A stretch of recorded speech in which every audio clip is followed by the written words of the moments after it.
what I'm waiting for, and I'm very sympathetic to the people who are not doing it, but what I'm waiting for is for somebody to come along and say, look, we've got to use less.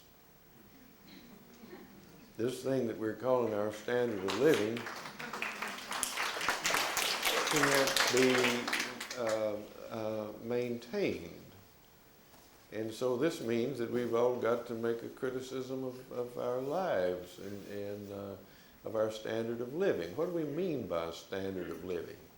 What do we mean by a high standard of living? Well, for instance, do you have to have a cathedral ceiling? Is that a high standard of living? What's the benefit of that?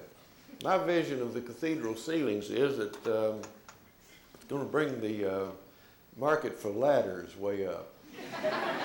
People are going to invite their friends over, and they're going to have to furnish each one of them with a ladder because all the heat's going to be up there in the top of the living room. So they'll all climb up there where it's warm and sit on the ladders and talk through the evening.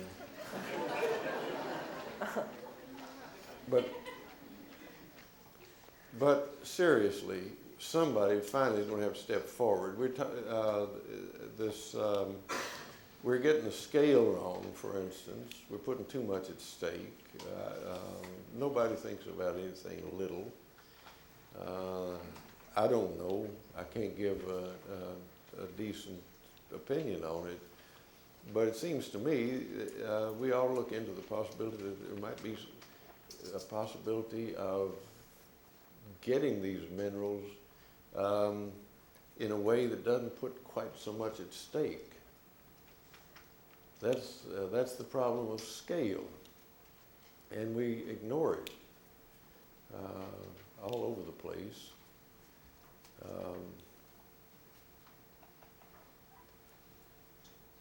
But I think limits. The issue of limits is the issue. It's one of them. The other issue is context, and the two are related. Finally, we're coming into a time when the context is beginning to speak back to us very noisily, very loudly. We live in the world. We've been pretending like we don't. Now we're hearing from the world. The hypoxic zone in the Gulf of Mexico that was already there before this oil spill was news from the world. There are 400 of those in the world, those hypoxic zones, dead zones in the ocean. So that's an issue. But when you then the thing to do when we talk about these characteristics that happen to be characteristics of good agriculture, diversity, versatility, the recognition of an acceptance of appropriate limits or getting the scale right, and local adaptation.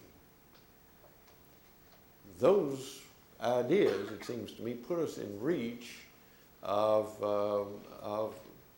work that we can do. To assume that all experience is like that oil well that can only be handled by experts at great expense is a mistake, I think. What we need to do is to get it to where we can have a say in it, and we can, I think. If we don't, then we lose the personal ground of hope. And the next thing is we're all going around saying things like, it's inevitable. There's nothing you can do about it. I'm so tired of that word, inevitable. That's part of the vocabulary of very lazy people.